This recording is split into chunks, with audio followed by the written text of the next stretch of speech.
if I told you that Harry Kane, Jack Grealish and Declan Rice could have been playing for different countries if they'd made an alternate decision? The English national team is stacked with a bucket load of talent right now, but the truth is, if circumstances elsewhere had been different, most of these players wouldn't be playing for the national team. When it comes to major tournaments, England has always entered competitions as favourites, and a big reason for that is the amount of talent they bring to every competition. Traditionally speaking, England is amongst the founding teams of the modern game. They're credited with being the oldest national team in the world, along with Scotland. The first ever international friendly was played with England taking on Scotland, but after that, it all fell off. See, England should have been a part of the first World Cup in 1930. They joined FIFA's governing body in 1906, but by 1928, the relationship between the two parties hit a stop, and the English national team refused to participate from that point on. As a result, England missed out on the first World Cup in 1930, and it wasn't until they and FIFA made up in 1946 that they got reinstated back, and from that point on, the English national team became a global powerhouse in the game. Actually, they should have been. England has participated in the World Cup 15 times, joined third for the most appearances by a European team in the competition, and for the continental showpiece, the Euros that is, they've participated in it 11 times, but the overall record in both competitions has been very poor. The best they put up was in 1966, when a Geoff Hurst hat-trick in the final made England champions of the world. After that, it's been a series of disappointments. They're yet to win the Euros and have a World Cup semi-final spot from 2018 as the best performance in the competition ever since. The reason this one is termed as disappointment is as a result of the amount of talent England always takes into every competition. Players who on a good day are capable of making the difference, but also players who've come from different parts of the world to play for the national team. Currently at the Euros now, England has a squad that's currently underperforming, and that's because the amount of star power in that team should be doing more or playing more. And perhaps, for some of them, it's like they made the wrong decision. Cole Palmer was one of the best players in the Premier League last season. He rivaled Erling Haaland for goals until the last two match days of the season, a career-high 22 goals scored.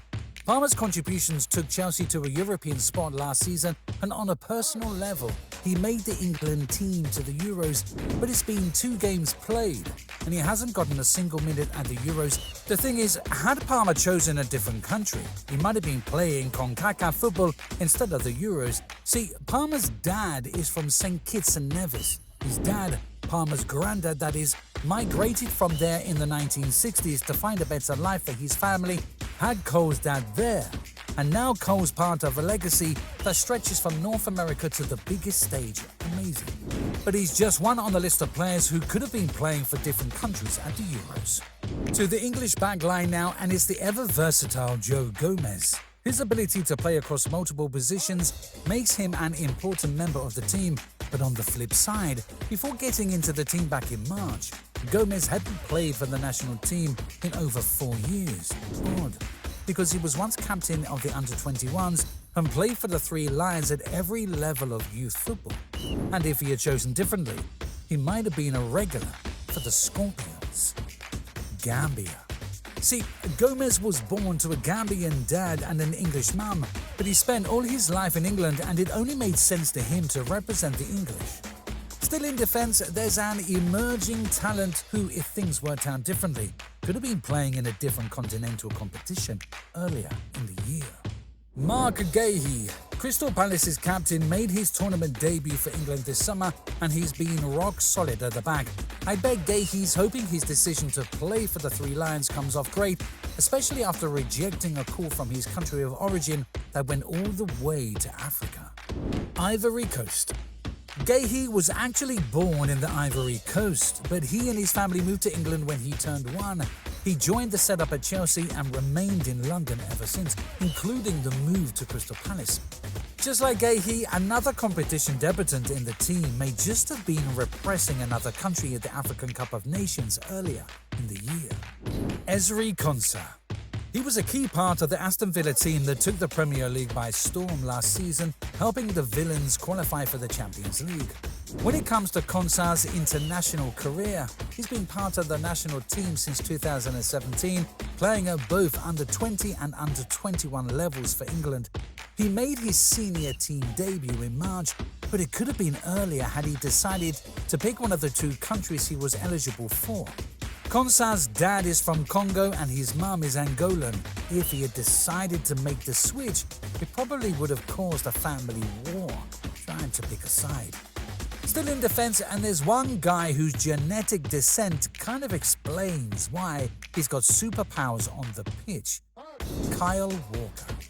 At 33, he's in the peak years of his career. And if there's one thing Walker has been all through the years, it's super fast.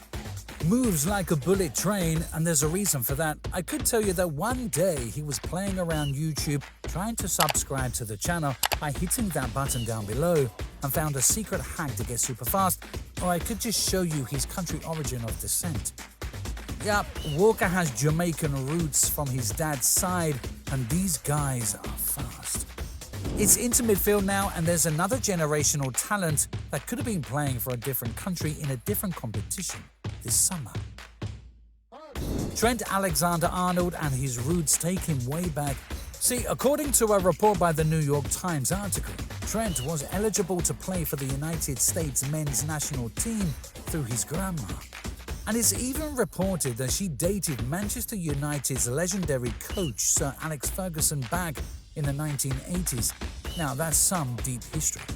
Trent's history with the national team is straightforward enough, England all through. But it's not the same for Conor Gallagher. Making it to the English first team was only because he got rejected by another country. The guy has grown as a man. At 24, he captained the Chelsea team on multiple occasions in the Premier League this season, and that form translated to getting called up for the Euros this summer. But the thing is, if Gallagher had been good enough back in the day, he could have been representing another country in the competition. My dad's side is Irish and my mum's dad is Scottish. When I was 15 or 16, I wasn't good enough to play for the England youth team. So I think I went to train with one of the Scotland teams to see what I was like, and I wasn't good enough either. Damn, had he been good enough, they could have poached him early on and his story could have been different. Still, in the England midfield, it's an emerging talent who chose to play for the Three Lions ahead of another country. Kobbie Mainoo. This season was Mainoo's breakthrough. He went from playing for United's youth team at the turn of the year to making his debut, scoring in the Northwest Derby and becoming a Three Lion before the end of the season.